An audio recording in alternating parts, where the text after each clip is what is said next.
हे कृष्णा, आप सभी को महाशिवरात्रि की बहुत बहुत शुभकामनाएं।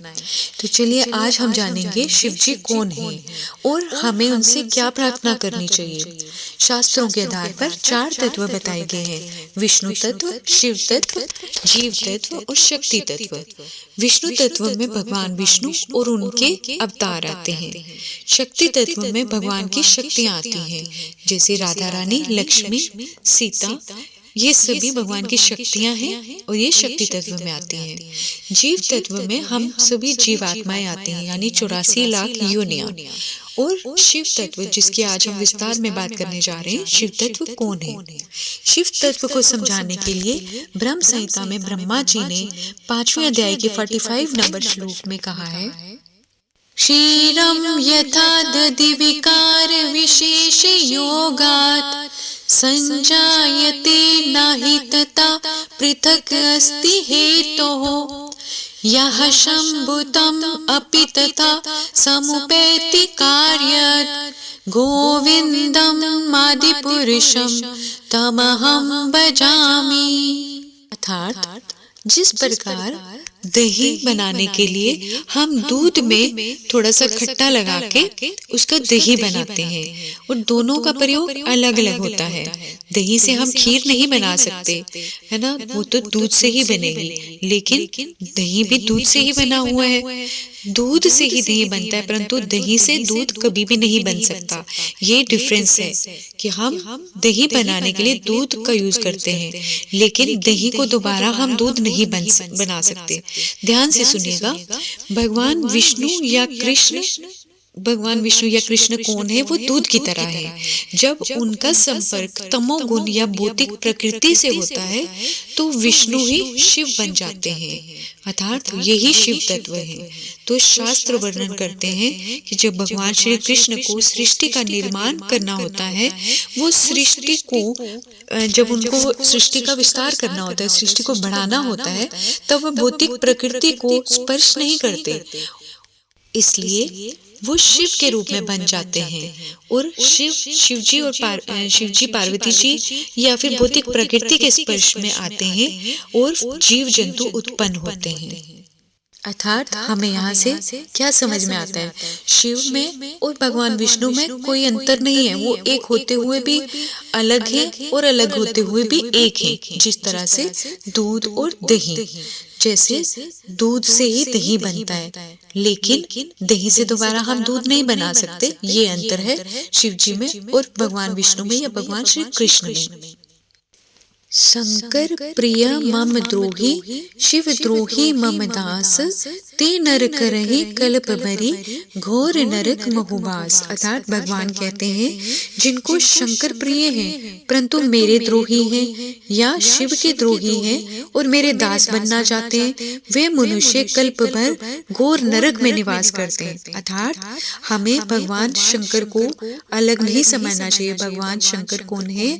वो भी भगवान विष्णु ही है। भगवान विष्णु ही भौतिक प्रकृति के संपर्क में आके, तमोगुण के संपर्क में आके शिव बन जाते हैं। और अब हमें ये जानना है कि भगवान क्या क्या बताना चाह रहे हैं, हमें शिव से क्या सीखना है। तो यहाँ पे शिव जी को वैष्णवानाम परम शंभु बोला गया है, अर्थात जो शिव हैं वो परम वैष्णव हैं। भगवान से प्रेम कैसे करना है, ये हमें शिव जी से सीखना है। भागवतम में 12.13.16 एक श्लोक आता है, निम्नागाम्नाम यथा गंगा देवानाम अच्युतो यथा वैष्णवानाम यथा शंभो पुराणाम इदं तथा। अर्थात यहाँ पे शिव जी को वैष्णवानाम परम शंभु, वैष्णवों में सबसे ऊपर इनको बताया गया है।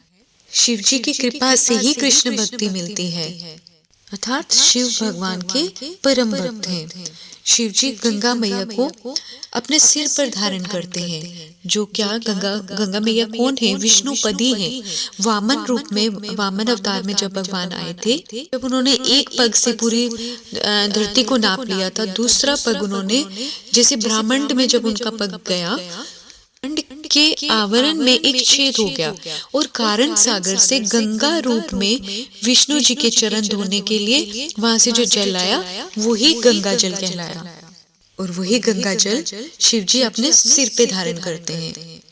शिव जी की कृपा के बिना कृष्ण भक्ति मिल ही नहीं सकती, तो इसलिए शिव जी की कृपा से ही हमें कृष्ण भक्ति मिल सकती है। और हमें शिव जी से यही प्रार्थना करनी चाहिए कि हमें कृष्ण भक्ति दें, हमें प्रेमा भक्ति का दान करें। श्री कृष्णे वैष्णवानान्तु प्रेम भक्ति विवर्धते, कृष्ण भक्ति रस सार वर्षे रुद्रानुकंपया। अर्थात रुद्र की कृपा से अर्थात शंकर जी की कृपा से ही कृष्ण प्रेम की वर्षा हो सकती है। कृष्ण भक्ति के रस का एक वर्षा के रूप में हमारे ऊपर प्रवर्षित हो सकती है, केवल और केवल रुद्र की कृपा से, शिव की कृपा से। शिव जी को आशुतोष बोला गया है, अर्थात वो जल्दी प्रसन्न होने वाले हैं, वो दयामय हैं। जब समुद्र मंथन में हलाहल विष निकला, शिव जी ने अपने कंठ में धारण कर लिया और नीलकंठ कहलाए। कंठ से नीचे उन्होंने नहीं उतारा उस विष को, क्योंकि उनके हृदय में राम है, इसलिए उन्होंने उस विष को अपने कंठ में ही रोक लिया और वे नीलकंठ कहलाए। शिव जी का आभूषण बन गया क्या? दया। वो दयामय है, शिव जी का आभूषण है दया। केवल शिव जी के पास ही विष और राम दोनों है, अर्थात विष उनके कंठ में और राम उनके हृदय में। जो व्यक्ति शिव जी की निष्काम भाव से सेवा करता है, उनकी भक्ति करता है, तो शिव उनको कृष्ण भक्ति प्रदान करते हैं। इसका उदाहरण भी हम एक कथा के माध्यम से जानते हैं।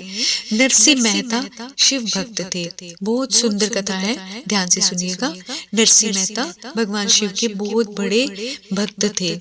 घर से निकाल दिए गए, उनके घर में कुछ ऐसा बना कि उनको घर से निकाल दिया गया और वो शिव मंदिर में चले गए और वहां पे उन्होंने रात भर शिवलिंग को आलिंगन करके ओम नमः शिवाय का नाम जाप करते करते अपनी पूरी रात्रि बिताई।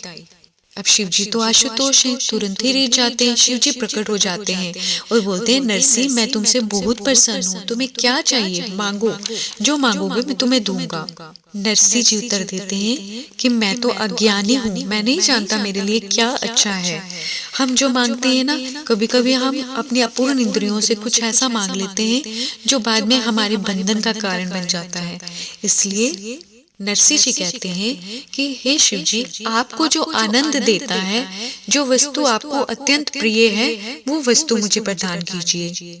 जी तो हर समय राम नाम का जाप करते रहते हैं, राम नाम में मगन रहते हैं। राम नाम तो इतना प्रिय है कि जब भगवान रामावतार लेके आते हैं तो शिव जी हनुमान जी के रूप में आते हैं, एक बानर रूप धारण करके उनकी सेवा के लिए आते हैं। नरसिंह जी ऐसा कहते हैं कि आप मुझे वो वस्तु प्रदान कीजिए जो आपको आनंद देती है और जो आपको अत्यंत प्रिय है, वो मुझे प्रदान कीजिए। तब शिव जी मेहता से कहते हैं, मुझे तो गोलोक धाम वृंदावन में भगवान की लीलाएं आनंद देती हैं, तो वो उन्हें सशरीर गोलोक धाम ले जाते हैं और लीला में प्रवेश करवाते हैं। अर्थात नरसिंह जी बिना किसी साधन के प्रेमा भक्ति को पा लेते हैं जो शिव जी उनको प्रदान करते हैं। यहाँ से स्पष्ट होता है कि प्रेमा भक्ति वैष्णव की कृपा के बिना हमें कभी प्राप्त ही नहीं हो सकती। शिव जी को हमारे गोपाल जी की लीलाएं बहुत पसंद हैं। भी तो वृंदावन में गोपेश्वर महादेव के बारे में हम सबने सुना होगा, गोपेश्वर रूप में विराजमान हैं। आज पंचाध्यायी के अंतिम श्लोक में इसका वर्णन हुआ है। भगवान रास कर रहे होते हैं, तब शंकर जी गोपी बन के, गोपी के रूप में जाके उस लीला में प्रवेश पाने की इच्छा करते हैं और वो गोपेश्वर महादेव कहलाते हैं। वृंदावन में गोपेश्वर महादेव, गोवर्धन में चकलेश्वर महादेव, गोकुल में गोकुलेश्वर महादेव, मथुरा में भूतेश्वर महादेव, नंदगांव में नंदेश्वर महादेव। जब कृष्ण जन्म लेते हैं के दर्शन करने के लिए बोले बाबा, वहां पे एक योगी का रूप बना के जाते हैं, लेकिन मैया तो उनसे डर जाती है, वो उन्हें अनुमति नहीं देती। वो कहती है कि मेरा लल्ला तो आपसे डर जाएगा। उधर कान्हा भी उनको मिलने के लिए आतुर थे, कन्हैया भी आतुर थे और भोलेनाथ भी आतुर थे उनसे मिलने के लिए। तो कन्हैया एक लीला करते हैं, वो रोने लग जाते हैं। वो इतना इतना रोते हैं कि बहुत साधन करने के बाद भी वो चुप नहीं होते। तो में यशोदा मैया को भोले बाबा को ही बुलाना पड़ता है कि मेरे लल्ला को किसी की नजर लग गई है, आप ही देखिए। तो तब से शिव नंद महल में नंदेश्वर महादेव के रूप में विराजमान हो जाते हैं। एक और कथा आती है शिव जी के भक्त की। वो शिव जी की बहुत भक्ति करता है, लेकिन भौतिक इच्छा को रख के, भौतिक संपत्ति के भाव से वो उनकी भक्ति करता है। लेकिन शिव जी तो आशुतोष हैं, प्रसन्न हो जाते हैं, प्रकट हो जाते हैं और कहते हैं मैं बहुत प्रसन्न हूँ, तुम्हें क्या चाहिए। शिव जी से वह पारस मणि मांगता है कि हे भोलेनाथ मुझे पारस मणि प्रदान कर दीजिए। से कहते हैं तुम सीधा वृंदावन चले जाओ और वहाँ सनातन गोस्वामी के पास जाओ और उनके पास पारस मणि है, वो तुम ले लो। भक्त बहुत प्रसन्न हो जाता है और बिना सोचे समझे वृंदावन चला जाता है, लेकिन बिना किसी भक्ति भाव के, केवल पारस मणि को प्राप्त करने के लिए वो वृंदावन जाता है। वृंदावन पहुंचकर वो सनातन गोस्वामी के पास जाता है और उनसे मणि मांगता है। सनातन गोस्वामी कहते हैं कि मणि तो मैं तुम्हें दूंगा, लेकिन तुम खुद ले लो, बाहर कचरे में पड़ी है, डस्टबिन में पड़ी है पारस मणि, ले लो। वे बहुत प्रसन्न होता है और बिना सोचे समय कचरे में वो पूरा हाथ लगा के ढूंढता है और उसको मणि मिल जाती है। और वो सोचता है कि क्यों ना मैं एक बार देखूं ये मणि भी है या यूं ही कह रहे हैं। इसके साथ भी छूता है, वो ही सोना बन जाता है। इस तरह से वो बहुत सारा सोना इकट्ठा कर लेता है। अब उसके हृदय में एक विचार आया कि सनातन गोस्वामी ने इतने कीमती पारस मणि को कचरे में क्यों फेंका था। इसका अर्थ ये हुआ कि इनके पास कोई और भी बड़ी संपत्ति अवश्य ही होगी। उसके हृदय में ये विचार शिव जी की कृपा से ही आता है, क्योंकि वैष्णवानाम परम शंभो हम पहले ही कह चुके हैं, वो परम वैष्णव है, वो तो सबका कल्याण करते हैं। वो ही उसके अंदर ऐसा भाव लाते हैं और वो सोचता है कि कोई अन्य संपत्ति तो इनके पास अवश्य ही होगी, तो ही इन्होंने इसका सम्मान नहीं किया। वो पुनः जाता है सनातन गोस्वामी के साथ और बोलता है क्या इससे श्रेष्ठ भी कोई वस्तु आपके पास है। सनातन गोस्वामी बोले हाँ बिल्कुल है, परंतु यदि वो तुम्हें चाहिए तो पारस मणि को यमुना जी में फेंकना होगा। पहले तो वो सोच में पड़ जाता है कि क्या मुझे ऐसा करना चाहिए या नहीं, फिर वो फेंक ही देता है। सनातन गोस्वामी कहते हैं अब मैं तुम्हें पारस मणि से भी श्रेष्ठ चिंतामणि दूंगा, हरि नाम चिंतामणि। हरे कृष्ण कृष्ण कृष्ण हरे हरे, हरे राम राम राम हरे हरे। अर्थात कुछ बड़ा या महान प्राप्त करने हेतु दुनिया के तुच्छ भौतिक सुखों का त्याग करना ही होगा। इस सबसे श्रेष्ठ धन क्या है? भगवत भक्ति। भौतिक धन तो यही छोड़ के जाना पड़ेगा, परंतु भगवत नाम हरि नाम रूपी धन जिंदगी के साथ भी, जिंदगी के बाद भी। जैसे LIC की हम ऐड देखते हैं ना, तो LIC की ऐड में क्या बोलते हैं? जिंदगी के साथ भी, जिंदगी के बाद भी। लेकिन क्या उस व्यक्ति के लिए वो है? व्यक्ति विशेष जो LIC करवाता है उसकी जिंदगी के साथ रहती है, जिंदगी के बाद उसके साथ रहती है क्या? वो तो उसके घर वालों के काम आती है, उसके तो कोई काम नहीं आती ना। हरि नाम रूपी जो धन है वो जिंदगी के साथ भी और जिंदगी के बाद ही भी है, क्योंकि केवल ये नाम रूपी करेंसी ही चलेगी बाद में भी। यहाँ वाली करेंसी तो यहीं पे चलती है ना, ये वहां नहीं चलेगी, लेकिन नाम रूपी जो करेंसी है वो बाद में भी चलेगी। अहो दुःखं महादुःखं दुःखादुःखतरं यत् काचरतं विस्मृतं रतं हरेर्नामेव केवलम्। अर्थात सबसे बड़ा दुख क्या है जगत में? सबसे बड़ा दुख है कि हरिनाम जैसे कीमती धन को भौतिक सुख रूपी कांच के टुकड़े के लिए हम छोड़ देते हैं। यही सबसे बड़ा दुख है। संपत्ति जो है वो कांच के टुकड़े हैं, लेकिन जो हरिनाम रूपी धन है वो महाधन है। अर्थात हम सभी को रात्रि पे शिव जी की भक्ति करनी चाहिए, शिव जी की पूजा करनी चाहिए और उनसे केवल और केवल कृष्ण भक्ति मांगनी चाहिए, प्रेमा भक्ति। कृष्ण जी की प्रेमा भक्ति का दान वो ही दे सकते हैं। हरे हरे शंभो शंभो शिव महादेवा शंभो शंभो। शिव महादेवा कर्पूरे गौरं करुणावतारं संसारे सारं भुजगेन्द्रहारं सदा वसन्तं हृदयारविन्दे भवं भवानी सहितं नमामि।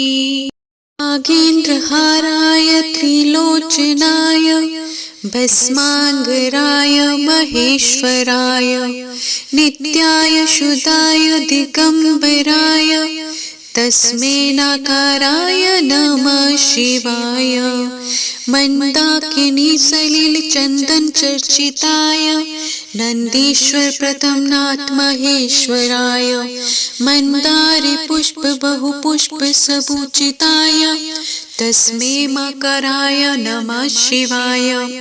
शिवाय गौरी वदना वज्रवृंद सूर्याय दक्षाध्वर नाशकाय श्रीनीलकंठाय वृषध्वजाय तस्मै श्रीकाराय नमः शिवाय। वसिष्ठ कुंभोदव गौतमार्य मुनीन्द्र देवार्चित शेखराय चंद्रार्क वैश्वनर लोचनाय तस्मै यकाराय नमः शिवाय। यक्ष स्वरूपाय जटाधराय पिनाकहस्ताय सनातनाय दिव्याय देवाय दिगंबराय तस्मै यकाराय नमः शिवाय। तस्मै यकाराय नमः शिवाय। तस्मै यकाराय नमः शिवाय। बोलिए गोपेश्वर महादेव की जय।